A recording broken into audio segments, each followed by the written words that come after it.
Film Dive Podcast. And it was just sequel after sequel after sequel. There was no character development at all. Just that on pure technical levels. There are filmmakers that don't want it just to be an entertainment experience. Hello and welcome to Media Academy Online. My name is Brandon and you're Dana, and I haven't done that That's for a right. while. Hopefully this looks seamless to everyone else, but we're actually like quarantined many kilometers away. We're using the magic of the technology to bring Having us a together few- for this one. Well, today, or tonight, for us, we're going to be talking about, carrying on with our sci-fi marathon of podcasts. I put in the comments on Facebook for people to write in for us to, for films for us to cover, science fiction films for us to look at or whatnot and discuss. And one of them was Dune. Well, the only one Yeah. was Dune. And while we're discussing that, if anyone has anything else you want to hear us talk about, be sure to let us know. Please, yes. I mean, it just gives us, sometimes it takes us out of our comfort zone, steers us away from what we'd probably normally be covering at this point in time, and it just gets us a bit more involved with our little but growing audience. So if you're one of our audience, thank you for supporting us. So, Mark, thumbs up. Yep. Thanks for the suggestion. Right, so I guess we should begin. June is an interesting one. It's from the 80s. Do you have what's the exact date on that? 84. It's 1984, and it was directed by David Lynch. Do you know much about Mr. David Lynch? Yeah, absolutely. You've seen some of his other works? Mm-hmm. He's an interesting filmmaker. He's an awesome bloody filmmaker, but he's very interesting and quite a unique character as well. Yeah. Most of his films are very dark. Look, I'm just going to go into a little spiel here about Mr. Lynch. Most of his stuff is quite dark and brooding and slow in areas, but very interesting. He knows how to frame things. He knows how to put in twisted characters and themes, and and he just has this immediate, recognizable kind of style with the majority of his films. But when it comes to Dune, this is a special beast because he was kind of poached by the producer or producers to direct this film after he had done Eraserhead. And I think he had just done Elephant Man and won the Academy Award, or that won an Academy Award or something. And then that basically opened him up to mainstream sort of recognition. And then he was selected by Dino De Laurentiis to direct Dune.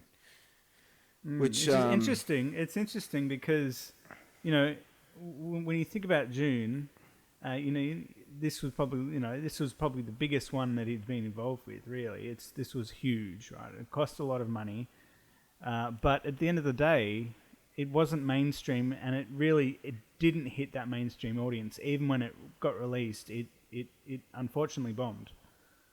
Yeah, it was budgeted at roughly 40 to 42 million, and it made 30 to 37 or 38 million. So it came in under budget.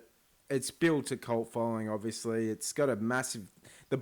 Dune, the books have got a massive following as is. It's one of the major science fiction stories to have come out in the last century. Frank Herbert,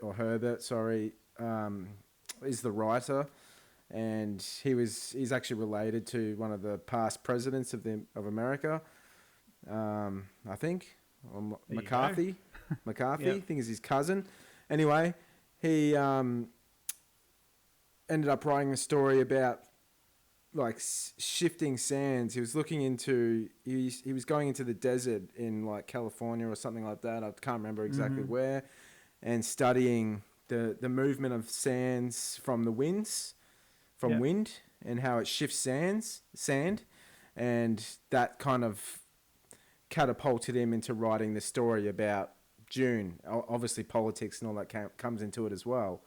But this kind of story is kind of reminiscent of other things like, I don't know, like Lord of the Rings is more of like a fantasy. This is like a science fiction version of that because it's so epic in scope and characters and places, and also more recently Game of Thrones, because you got different houses and fighting over, territory or resources. I mean, there's so much like this. I mean, pretty much most things are like this, but it just really reminds me of those kind of very dense, massive works, that really you got to do your homework on. They're very confusing at times and very hard to make films out of. And that's unfortunately that's one of the factors with this film was, and I think that's why it was very polarizing, is because of the confusing nature of it, and people were going in, the way this was advertised was like, Star Wars. You go into this and it's not that. It's not. There's a lot of it's mostly talking, really. A lot of talking, people talking about this, talking about that. I'd say the action's probably one of the weaker parts of this kind of film, because David Lynch isn't really an action director, and it kind of shows to an extent, because he's more interested in just the weirdness of the areas or the characters to an extent, or just framing weird visuals and just sort of being art housey with it, if that's a simplified term for it. But I can see his style in it, but I can also see where he must have been scratching his head and struggling, trying to wrap his head around how to tackle such a large project. Because he is a small filmmaker. Like, he makes tiny films, not epic galactic fucking films, And I guess that brings us to the next thing about this film was the visual effects, and that was a main player in this, where pretty much every shot almost was a visual effect, and we saw some really, really... A lot of the visual effects had sort of been carried on from Star Wars and that kind of thing. For sure. Now, the visual effects break into two sort of... To me, there's two categories. There's the really great. There's sometimes you get a shot and it just looks great. It looks really good, especially for back then. You have to put your 1980s glasses on. You have to kind of have to imagine it through those lenses. But then there's other shots that take you right out of it. There's a few things. There's, first of all, when they'd composite multiple shots together, and the contrast wouldn't be right on those. And obviously, it's not as simple as throwing it into After Effects and editing the contrast. So there's a little bit more to it. But the other thing was just the old version of blue screen, which the processes they used for this would create really horrible lines around the characters. And this was after Mary Poppins. So Mary Poppins is one of those films that that scene where they're dancing around with those cartoon characters when they're in that cartoon world, that is spot on. The technology they used for that, it's a special chemical reaction that they'd have to do to get that effect, and they'd have to use these specialized cameras to create that. But just the fact that we know that they could do decent compositing of characters into these locations, and it's not that, the backgrounds themselves looked fine. It was just the compositing together, and then you just get those horrible lines. It was kind of like when in the 80s, when you'd see all those music videos coming out where people were playing around with new technology and it all looked stupid, like all of the music videos and stuff, for example. Yeah, there's a lot of those. Yeah, it was a massive decade of it. Yeah, and they're the main things. Again, you'd have some shots that were just stunning; they look great, but that was just thrown in with those other ones. And they'll definitely, like, it's well documented, all the trials and tribulations of the creation of this film. Like, it even started back obviously with Jodorowsky's Dune. In the early 70s, he picked up the film rights, or he decided he wanted to tackle this project and get it made. And he was really one of the first ones to kind of set a standard or a path for collaborating with well-known artists and visual artists and artists from all different kinds of backgrounds, and he pulled Dan O'Bannon, who ended up writing Alien. He pulled in H.R. Giger as a concept artist. He also got Salvador Dali, as well as many others, and he wanted like Mick Jagger in it. He wanted David Carradine, all these wonderful, such a big spread, even Orson Welles, so he had these massive personalities and artists coming in for this project. So it's one of the first, it's not one of the first, but I guess for science fiction it might be one of the biggest undertakings and such an ambitious venture for that time, which eventually fell through and basically scattered into 100 pieces, right? Well, not 100 pieces, but that project is scattered throughout Hollywood, and that's what eventuated into Alien, with Dan O'Bannon going off to write that because of the failure of that production. And obviously he pulled in H.R. Giger into that film, which then obviously that becomes Alien, the well-known film we all know today. So if it wasn't for certain things, this Dune is one of those things in life that has kind of created many other things, whether it wanted to or not. It was sort of like, I don't know, it's kind of like the catalyst for Hollywood to tackle other science fiction projects, right? Because of it falling through. And then eventually, the next time it got the next time it was sort of picked up to be made again was with Ridley Scott. And Ridley Scott was going to direct it, and after Alien, and then that fell through, and he went off onto Blade Runner. So you got all these sort of things happening at that time, which is just amazing for science fiction. And obviously Dune could have benefited with a visual eye like Ridley Scott. Probably would have been perfect for him at that time, but didn't happen. Yeah. And then obviously David Lynch comes in, but yeah. Probably the main issue was just the sheer scale of it, and trying to achieve the amount of visual effects that this had, trying to achieve them, and it's not, it's I think part of the issue is that they overcomplicated some of the effects when they didn't have to be so overcomplicated. If you look at something like Star Wars, that's quite a, it looks great, but a lot of the techniques they used, apart from those huge star, all of the huge fighting space scenes, other than those, everything else was done pretty practically, pretty simply. But this one tried to overcomplicate a lot of the shots, a lot of the scenes that probably didn't have to be, and so they probably just bit off more than they could chew on this one, I think. Yeah, and it's kind of like, well, when I think about it, Star Wars was kind of made out of the struggle. So like whatever they could kind of conjure up on the day or whatnot, they went with. Whereas Dune, they kind of had to kind of meet these set in stone things from the book. Star Wars wasn't based on a book, so they could kind of chop and change anything. Anyone who involved in that movie at that time in the making of it would be like, George, this isn't working, this robot's not working, can't we just put him in a suit? Can't we just do this? Can't we just do that? We'll just cut that out. And that's how Star Wars was made, out of struggle, whereas Dune was kind of a struggle to meet the standards of the book, which is so high that obviously at that time it was a massive undertaking. And not only that, you're condensing, I think it's 4 books into one film. That's like condensing the Lord of the Rings into one film. Try and condense that into, Lord of the Rings into one movie. It's like, it's the reverse of the Hobbit thing. You're stretching such a small story into 2 or 3 films, whereas Dune, you're shrinking a massive world or story into 110 or so minute runtime. It doesn't even go for long. The biggest issue is they tried to explain a lot of it in just huge dialogue scenes.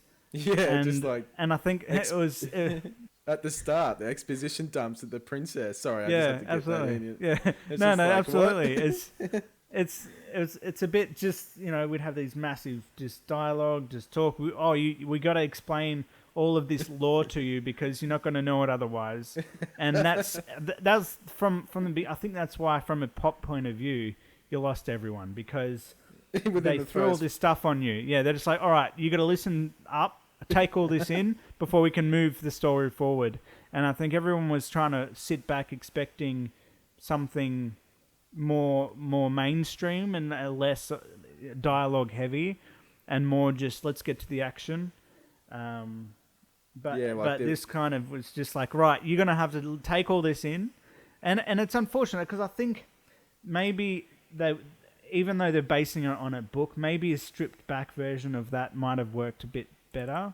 I don't know how much, exactly what liberties they had on it, but I think maybe if they had focused on just like the first third of the book and tried to make that a well-rounded story or something like that, rather than trying to say, right, take all this in, and then before we move on, I think it's going to be interesting. I don't know. That's kind of my takeaway, is that maybe if they had fixed those massive dialogue scenes at the beginning, I think everyone would have been more invested in the story. If they had another way of showing that, or even that's something they probably could have actually shown the scenes for, rather than just giving us dialogue. Yeah. And I don't know. No, you're absolutely right. Like, as they always say, movies are a visual medium. You know, you shouldn't have to rely on massive exposition dumps and expect a mainstream audience to be able to sit there and take in basically jargon. It's like a foreign language, and people just check out immediately, and they're just like, no, I'm not here to be lectured. I'm here to be entertained. A good example of that.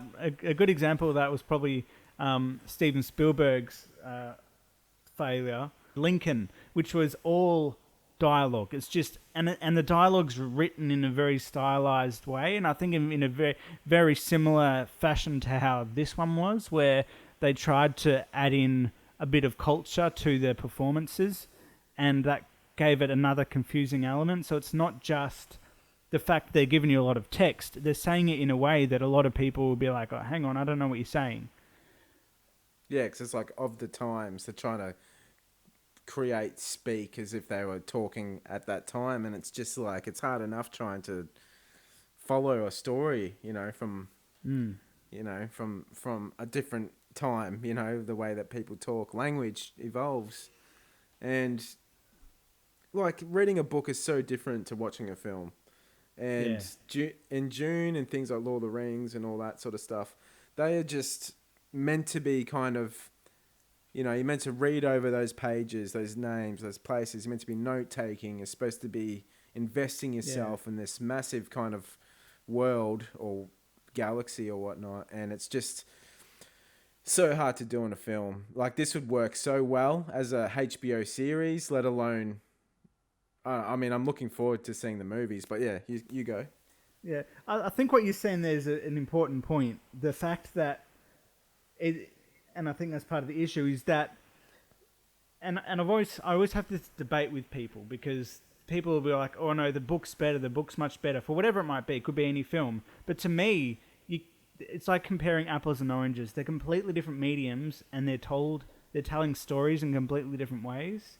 And to try and slam them together, and that's Hollywood's favorite thing at the moment, is to say, oh, there's a best-selling book, let's turn that into a film. And now we're starting to see all of these books get made into films, and the films are just terrible. They're all flopping because you're trying to shoehorn a different kind of story into the visual medium.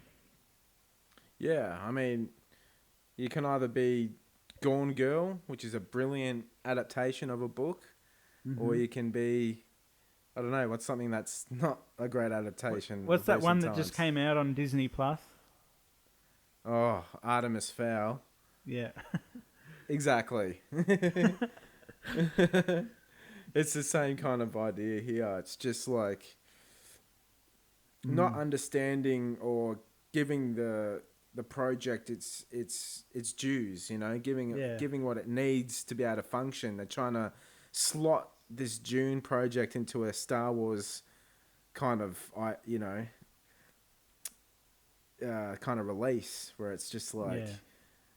it's way too sprawling and dense and detailed to be told on that level. And yeah, like, don't get me wrong, all right? I might sound like I absolutely hate this film or like, I'm pretty negative on it. I've watched this film multiple times throughout my life. I've picked up the book multiple times in my life, and I've always struggled with both.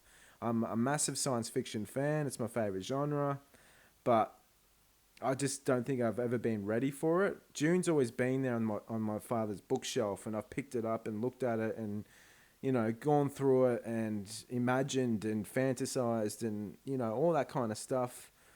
Just the big worms, there's massive worms was enough for me to kind of be transported and imagine the rest of it. And it's a wonderful, wonderful concept, and I love it. And the film as well, like, I love David Lynch, and I like a lot of the actors in this film. I love the 80s science fiction side to it, with the compositing and the old effects. I can take bad effects here and there, it's fine, it's okay, but there is some real bad moments in the film and edits and cuts as well, where it's like there's obviously a lot missing that got cut. There's a lot of stuff that probably wasn't filmed or finished. So yeah, this film is just a hodgepodge of many different, degrees of good and bad. So it's hard for me to kind of just say, oh, this movie's good or this movie's bad, because there's always an asterisk or a few asterisks under that. That's like, because of this or because of that. And yeah, see, I guess that's probably, I think everyone I speak to about this film sort of has a similar opinion, where it's like, it's kind of a mess, but it's kind of like a beautiful mess, where it transports you. It really does. To me, it transported me to another planet, another place, and that did that very, very well. The storytelling itself is where I kind of got thrown off. I think the personally, I find the second two acts better than the first act. The first act, to me, there was just so much stuff that they expected us to know, and a lot of it you work as you watch it, you sort of connect the dots. So it's not too bad on that front. It's just the fact that it's a bit of a slog, a slow start, really. Yeah, and I think that probably would have been better if we had seen more of that stuff visually, and maybe that they could have sped up the second two acts and just spread out the first act a little bit longer. Because there's a massive time jump in the third act, where it's been like a few years and they're fighting on Arrakis, for the mines, for the spice. And there's like a massive time jump there where he's training up the what the hell was their name again? That group of people, the Farrar or... Jesus Christ. I just watched it and I was like, I'm going to remember these names. It's just amazing. Like, they spend so long and it's a bit of a slow start, and then when the action starts kicking in and all the massive action set pieces are happening, they kind of just skim over things and just kind of rush to the end. And it's a big... And even... I mean, it's weird because you got so many different characters as well, and you're kind of trying to figure out who's the main person. Like, obviously it's Paul, because they tell you up front it's Paul. But then you got his dad, you're following his dad, and then you got the Emperor, you've got the Baron, the bad guys as well. They get a little bit of screen time, and he's very memorable in that role. It's quite a disturbing... I remember seeing that as a kid, actually, that scene of the Baron, when you first introduced to him and he kind of rapes that guy. I don't know if he rapes him, but some sexual shit going on there, and it's really, he pulls the heart plug out and he's like raping him, and the blood goes everywhere, and it's just like, this is it. I mean, I saw that as a kid and it stuck with me forever, and that other guy sort of squishes that fucking rat bug thing in that drink, and he's drinking that black juice. And I always and then the Baron's got all those like pustule growths on his face, and he's getting, you know, a doctor to like syringe them out, and it's just like David Lynch knows how to do gross pretty well. So like the whole Harkonnen, you know, design is quite disturbing. You know, they got like stitched up ears and, you know, weird stuff like that going on. So it's very memorable in those ways and bizarre. But it's you're right. I remember I remember parts from a kid too, like, because I saw this when I was pretty young, and obviously I didn't get all the nuances and all of the story points, but I do remember the world, and that's probably the from a visual point of view. There's a lot right in this, and there's a lot that I take away as a cohesive story. You know, the visual effects. There's some that fell apart. Looking at it now, and as you know, having a better understanding. When I was a kid, I probably accepted it a lot more.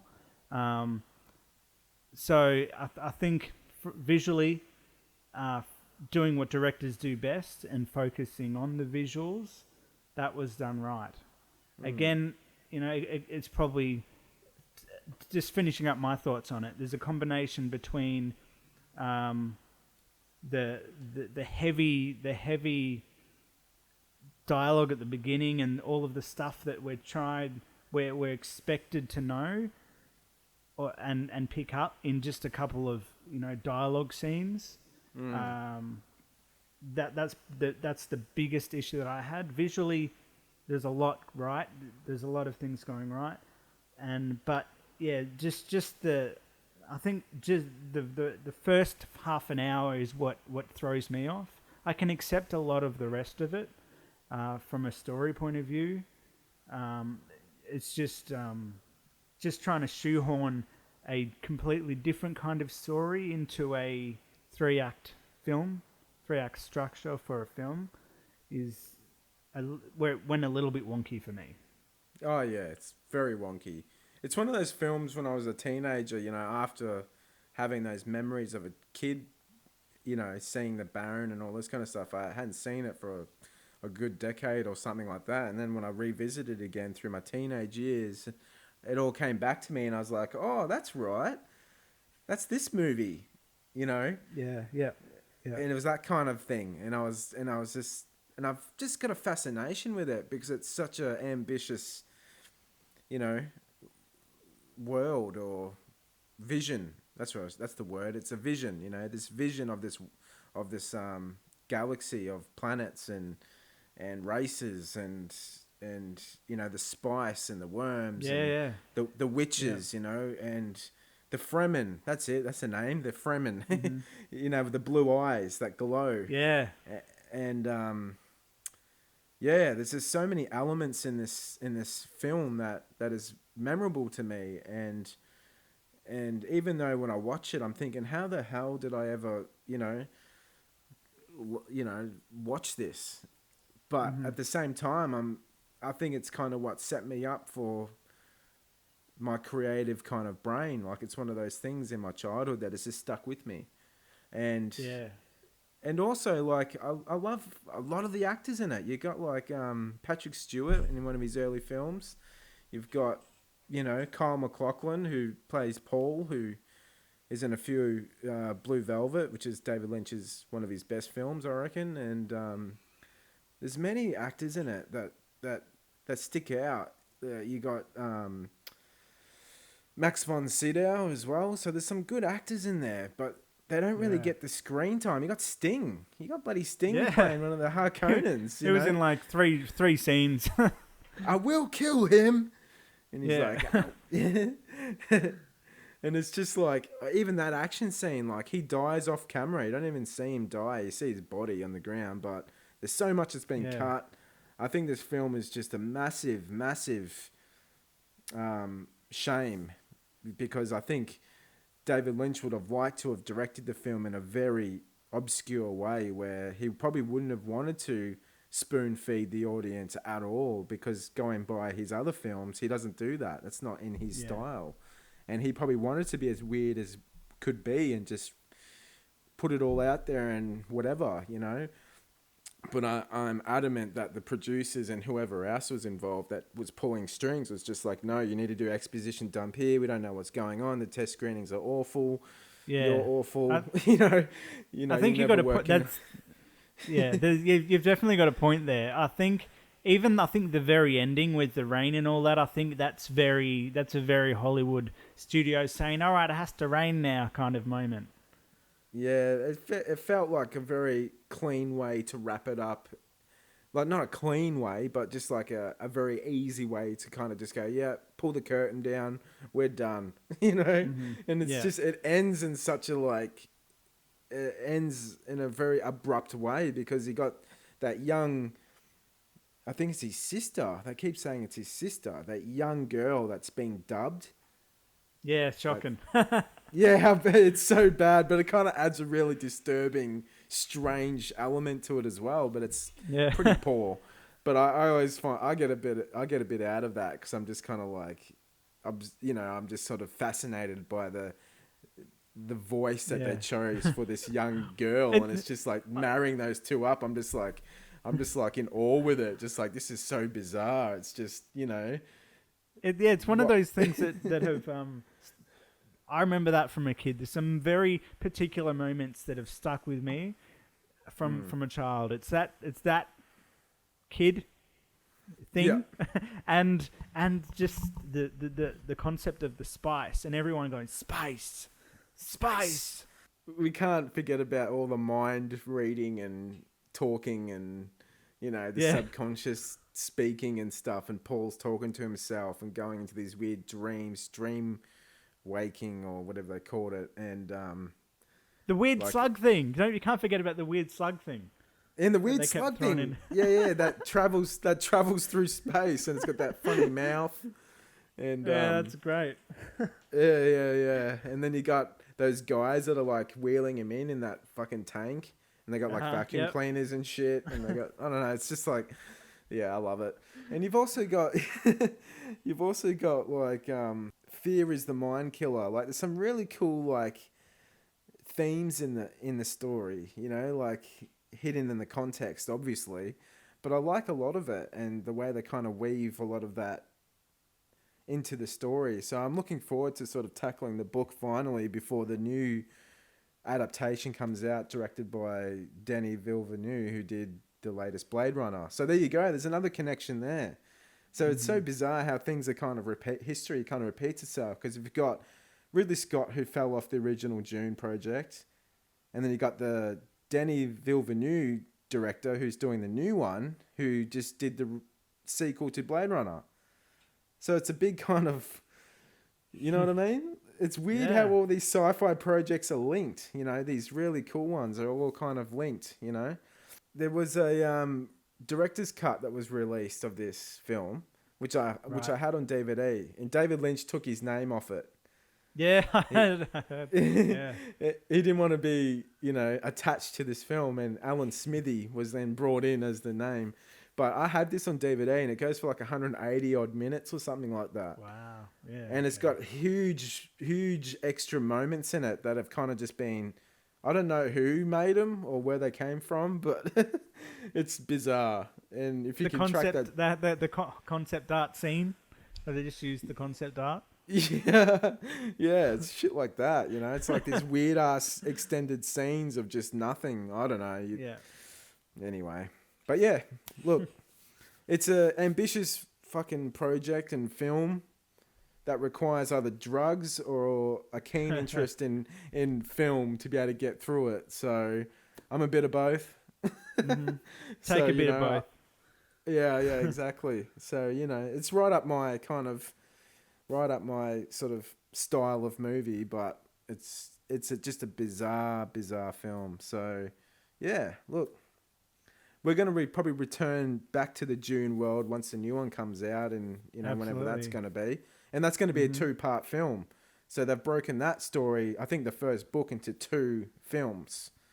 So that sounds... And they'll most likely go for like 3 hours each, I reckon. So they're going to be... they'll be huge. Yeah. They'll be huge. They will be. And so I'm looking forward to that. And All right. Well, I guess we'll leave it there. Thanks for watching. Make sure you like, subscribe, ring that bell. and do it, and do it well. Very good. All right, I'll see you later. Adios.